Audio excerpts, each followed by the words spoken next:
Hi all and welcome. I'm Kristen with Unstoppable Outside, and today I'm getting a workout in between the atmospheric rivers that we've been experiencing here in Seattle. And I'm going to be doing a workout that's going to focus on keeping in shape for backpacking in between all this crappy weather when I can't get out as much. So I'm going to be focusing on full body. We're going to be doing legs, including a lot of glutes, balance, core, and upper body for like picking up your backpack. So I'll go through my workout, kind of give you some point of references of why I'm doing the exercise that I'm doing. I'll be doing this with a 30-pound weight for most of the exercises, but you should start out with body weight, especially if you've never done some of these moves before. And if you're not sure about form, I am not a certified trainer, so I would definitely recommend like working with a personal trainer in order to understand the movements and make sure you're moving your body correctly. But I'm going to show you what I do to stay in shape for the winter, and let's get at it. I'm using a 30-pound sandbag, but you can also do this with your body weight or throw a bunch of gear in your backpack. The first movement I'm just going to focus on is just squats from a seated position, just to warm up. Consider this like if you're backpacking and you're going to be putting your backpack on and standing up from like a picnic bench.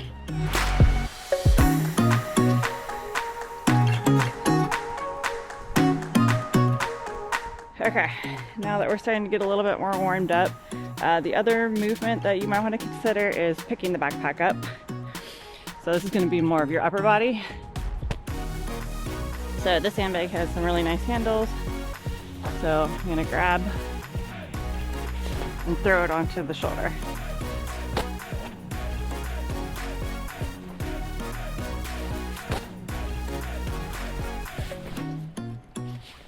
This one you want to make sure you're holding your core tight to avoid back injuries.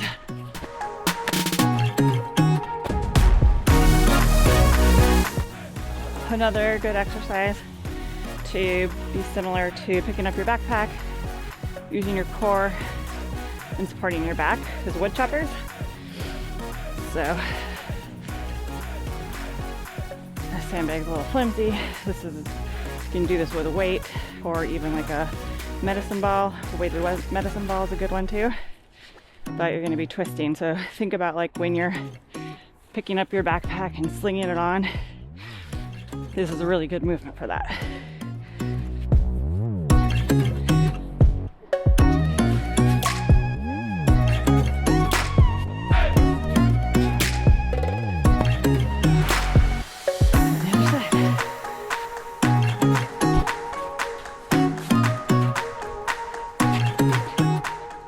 So hiking isn't in a straight line, so the next exercise I'm going to do are going to be all different variations of step ups and step downs, both forwards and side to side.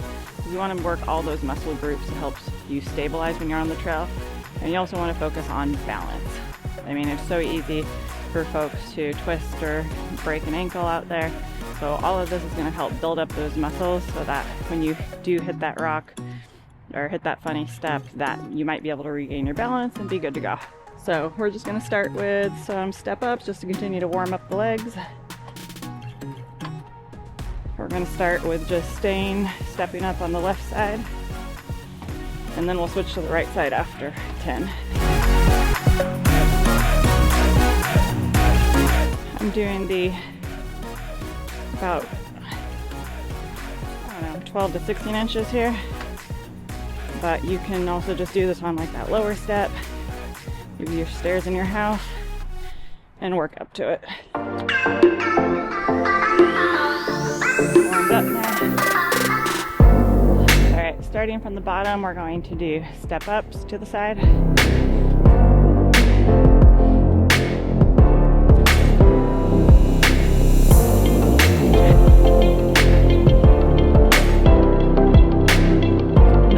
That I really like to do for side steps that I feel like are really great for being trail ready is if you're on a Stairmaster or a stadium with a long set of stairs. I like to go up sideways and I cross over. That's going to help build those inductor and abductors. Just do the other side real quick. The other eccentric move that we're going to do is step downs. These are ones that you're probably really familiar with if you're stepping down off of a log in the or off of a big rock when you're on the trail with your backpack on.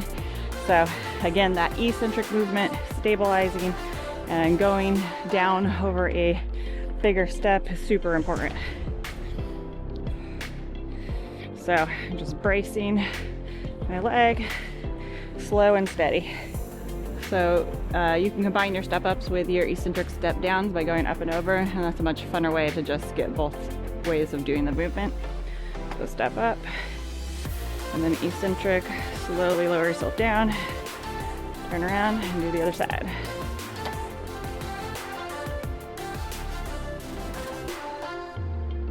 But don't get dizzy though. And also try to remember which foot you step down with.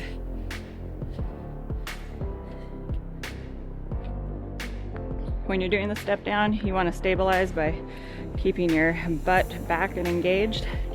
And remember to engage your core too. And don't lean forward too much. You want to keep your body under you. You'll probably notice that you're stronger on one leg versus the other. That's pretty normal. Maybe do a couple extras on the weaker side. Another exercise that I like to do that's really good for the inductor and abductors is side lunges. So just starting point from the middle and then just side to side. As you push to the side, put your butt back but also engage that core so that you're not just bearing the weight of the backpack. Keep your chest up and then push off. Make sure your knee doesn't collapse inward. And what I mean by that is don't let it collapse in. You want to keep that quad strong. Just so you can see the side to side. And now we're going to do side steps in order to get some of that side to side motion that you're going to experience on the trail, or if you don't even realize it. So we're going to also work on our balance here. So make sure you've got just a good spot, and then we'll step down. So when you're stepping down, you want to go slow and controlled, and it's actually eccentric, and it's going to build up all those stabilizing muscles. If you're not comfortable with that, then start with 2 feet on, step down, and step back up as a little bit simpler version. But to level it up a little bit and work on that balance,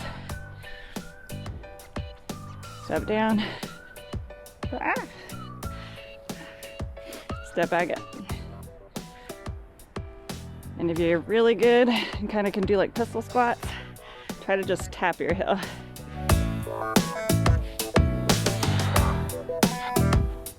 You always want to breathe out the harder part of the exercise, so I'm breathing in as I'm going down and breathing out as I'm pushing up.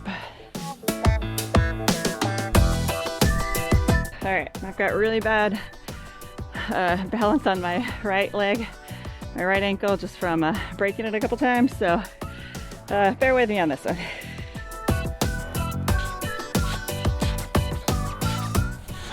I'm even pushing off a little bit more on this one.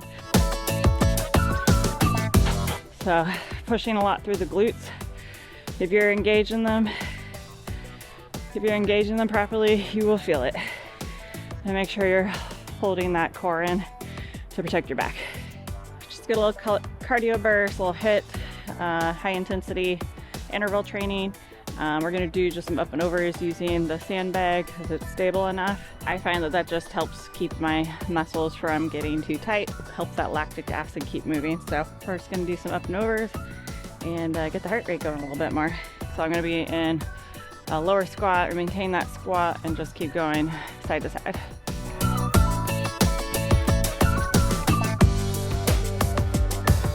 Do another variation.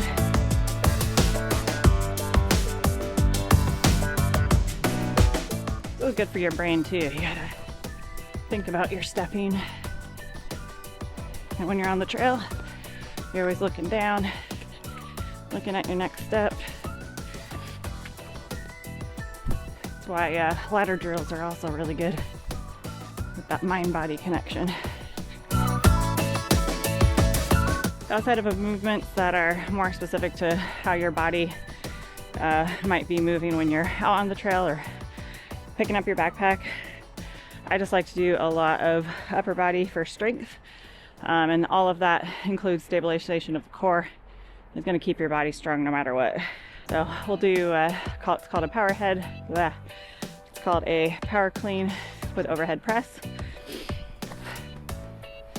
and it's really full body, you know, starting from your hamstrings, using your glutes, engaging your core, and then your arms to go overhead as well.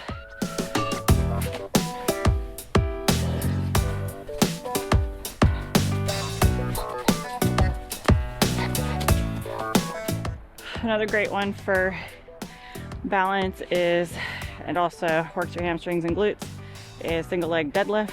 If you want to work up to it, then just start with full deadlift, and then a tripod or kickstand deadlift, and then single leg.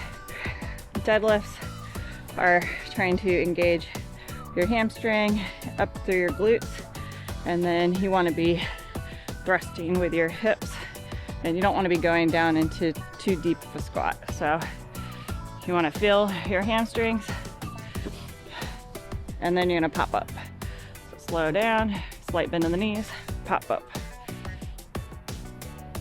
Okay, so then single leg, next version up would be kickstand, so you have a little bit of balance, but you're going to be using the leg that's planted as the working leg.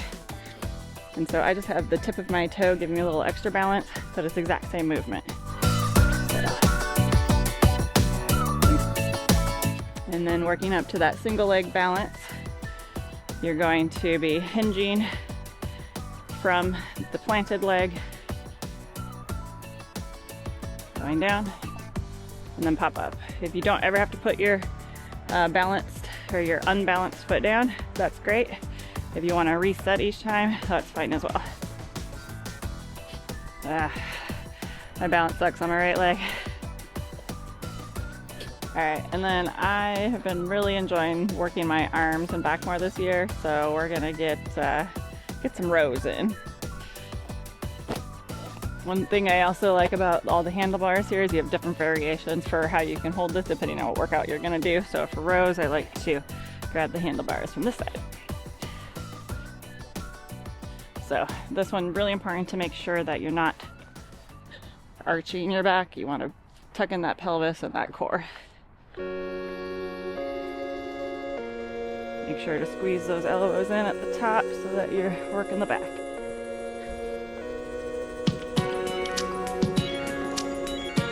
One thing about doing the sandbags is they're much more unwieldy than using weights, so it makes bicep curls and some of these movements a little harder. So I haven't done any core specific workout or exercises at this point, just because everything is truly engaging your core. But it is good to do some core exercises. I prefer to do like some bird dogs, but bird dog is just really taking your planks to another level. So this is like a very simple version, both legs and arm. And if you want to be a little bit harder about it, go into a full plank and try to keep your legs, feet closer together. And try not to move your upper body. You want to stabilize it as you switch. This also gets your shoulders. Well, thanks for coming along for my workout with me. I hope that you get some good ideas from it. Post in the comments if there's other things that you like to do to stay in backpack shape. And yeah, let me know if you'd like to see some more workouts throughout the winter, and we'll stay motivated together. Looking forward to some more backpacking trips between the raindrops. And until then, I'll see you next week.